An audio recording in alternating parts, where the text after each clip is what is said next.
Evet, herkese hayırlı pazarlar efendim. Ma aile kahvaltıya geldik.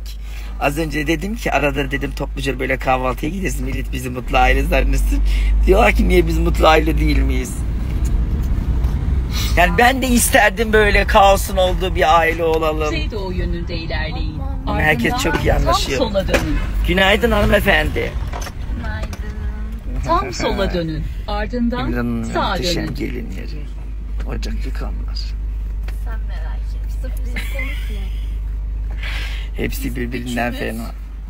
Siz üçünüz bir ben etmezsiniz, merak Görürsün etmeyin. Bak, görürsün. Bak akşam nasıl dışarıda Kaynana kaldın? bende, Nasıl dışarıda kaldın daha kalacağım. görüyorsunuz değil mi?